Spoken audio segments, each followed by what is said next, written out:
কুপ্রবৃত্তি নিয়ন্ত্রণ করার উপায় কি? কুপ্রবৃত্তি নিয়ন্ত্রণ করবার জন্য আমাদেরকে নিজের বিরুদ্ধে নিজের সংগ্রাম চালাতে হবে।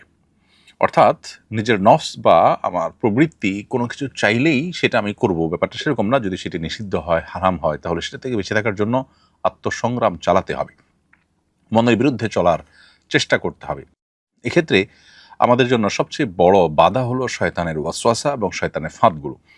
এজন্য একজন ইমানদার কুপ্রবৃত্তিকে নিয়ন্ত্রণে রাখবার জন্য নিজের প্রচেষ্টার পাশাপাশি শয়তান যেন কোনোভাবে তাকে দুর্বল করে ফেলতে না পারে, শয়তান যেন কোনোভাবে তার উপরে প্রভাব বিস্তার করতে না পারে, সেজন্য সচেষ্ট থাকতে হবে।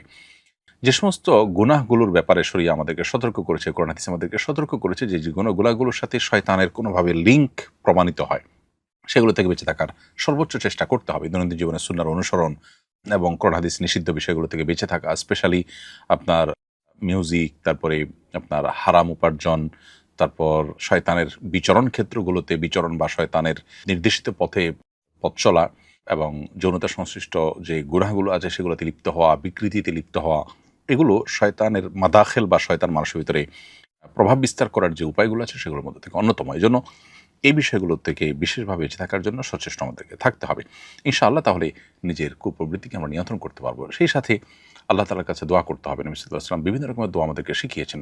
আল্লাহুম্মা আতি নফসি তাকওয়াহা ওয়া যাক্কিহা ওয়া আনতা খায়রু মান যাক্কাহা। আল্লাহ, আপনি আমার নফসকে পবিত্র করুন, আপনি সর্বোত্তম পবিত্রকারী নফসের জন্য। এছাড়া নবী সাল্লাল্লাহু আলাইহি ওয়াসাল্লাম দোয়া শিখিয়েছেন আমাদেরকে, আল্লাহুম্মা আলহিমনি রুশদি, আল্লাহ আমার নফসকে, আমার প্রবৃত্তিকে ভালো কাজে চলার জন্য আপনি পথনির্দেশ করুন, এবং ওয়ালা তাকিলনি ইলা নাফসি তারফাতা আইন, আল্লাহ আমার নিজের প্রতি, অন্য আরেকটা দোয়ার অংশ এটি, ওয়ালা তাকিলনি ইলা নাফসি তারফাতা আইন, আল্লাহ আমার নিজের নফসের কুপ্রবৃত্তির গোলাম যেন আমি না হই, সে যেন তার কথা মতো যেন একটা মুহূর্ত আমি না চলি, বরং কুপ্রবৃত্তি বা খারাপ মনোবাসনা যেটি, এটি থেকে যেন আমি বেঁচে থাকতে পারি। সেজন্য নবী সাল্লাল্লাহু আলাইহি ওয়াসাল্লামের শেখানো যাবতীয় দোয়াগুলো আমরা আল্লাহর কাছে নিবেদন করবো ইনশাআল্লাহ তাআলা।